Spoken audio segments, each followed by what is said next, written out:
lived in a pond. ഒരു ആമ ഒരു കുളത്തിൽ ജീവിക്കുകയായിരുന്നു. He talked constantly. ആമയ്ക്കൊരു സ്വഭാവമുണ്ട്, എപ്പോഴും സംസാരിച്ചു കൊണ്ടേ കിടക്കും. He couldn't control his tongue.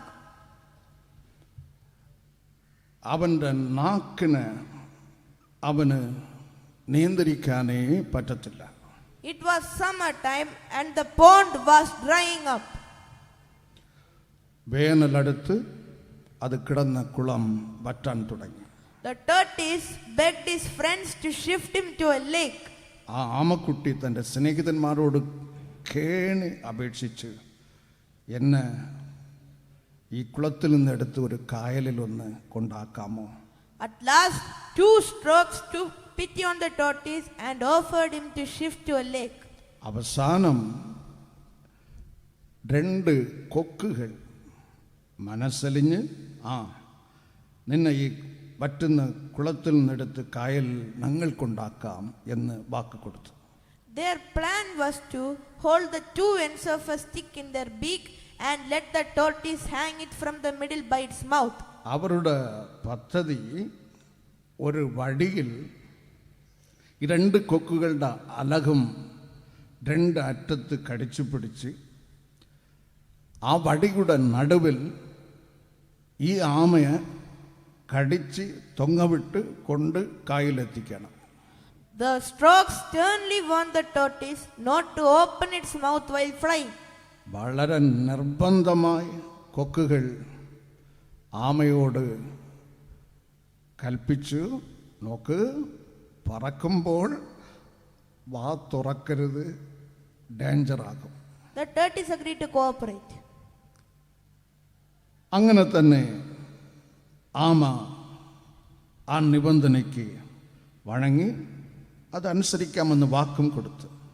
On the said day, the storks put 2 ends of the stick in their beaks and let the tortoise hang it from its mouth. ആ പറക്കുവാൻ തീർമാനിച്ച നാളിൽ പറഞ്ഞതുപോലെ ഒരു വടിയിൽ 2 അറ്റത്തും 2 കൊക്കുകൾ അലക് കൊണ്ട് കടിച്ചു, അതിൻ്റെ നടുവിൽ ആമയെ കടിച്ച് തൊങ്ങവിട്ടു. The tortoise did its best to stay silent. അങ്ങനെ പറക്കാൻ തുടങ്ങി. ആമ കൊക്കുകൾക്ക് കൊടുത്ത വാക്ക് ഓർത്ത് വളരെ ശ്രമിച്ച് വാ തുറന്നേയില്ല. But after 15 minutes, it couldn't control its tongue.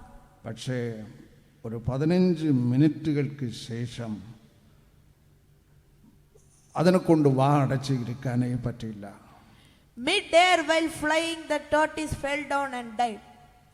അങ്ങനെ ഈ 3 അങ്ങനെ പറക്കുമ്പോൾ നടുക ആകാശത്തിൽ വെച്ച് ആമ വാ തുറന്ന് താഴെ വീണ് ഇതാ ചത്ത് കിടക്കുന്നു. Dear brothers and sisters, സഹോദരങ്ങളെ, over talkativeness ends in trouble. അമിത സംസാരം നമ്മ ആപത്തിൽ കൊണ്ടാക്കും. Learn to control your tongue. നമ്മുടെ നാക്ക് നാം നിയന്ത്രിക്കുവാൻ പഠിക്കണം. Proverbs 14 verse 23 says, സദൃശവാക്യം 14:23 നമ്മെ ഇപ്രകാരം പഠിപ്പിക്കുന്നു, In all labor there is profit, but the talk of the lips tendeth only to penury. എല്ലാ തൊഴിലും കൊണ്ട് ലാഭം വരും, അതര ചർവണം കൊണ്ടോ നെരുക്കമേ വരും. Proverbs 10 verse 19 says, സദൃശവാക്യം 10:19 നമ്മെ ഇപ്രകാരം പഠിപ്പിക്കുന്നു, In the multitude of words sin is not lacking. വാക്ക് പെരുകിയാൽ ലംഘനം ഇല്ലാതിരിക്കുകയില്ല. Our words should be few as per Ecclesiastes 5 verse 2. പ്രസംഗി 5:2 പ്രകാരം നമ്മുടെ വാക്കുകൾ ചുരുക്കമായിരിക്കട്ടെ.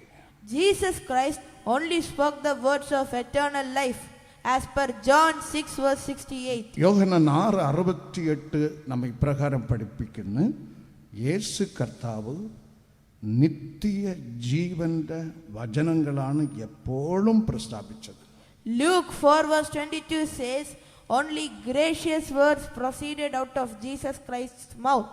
ലൂക്കോസ് സുവിശേഷം 4:22 പ്രകാരം ലാവണ്യ വാക്കുകൾ മാത്രമാണ് യേശുവിൻ്റെ നാക്കിൽ നിന്ന് ഒഴുകിയത്. We are children of God. നാം ആ ദൈവത്തിൻ്റെ മക്കളാണ്. Think before you talk and talk sensibly. ആകയാൽ സംസാരിക്കും മുമ്പ് ഒന്ന് ആലോചിക്കുക, അതിനുശേഷം മാത്രമേ സംസാരിക്കുക. ബുദ്ധിപൂർവമായ വാക്കുകൾ മാത്രം. God bless you. ദൈവം നിങ്ങളെ സമൃദ്ധിയായി അനുഗ്രഹിക്കും.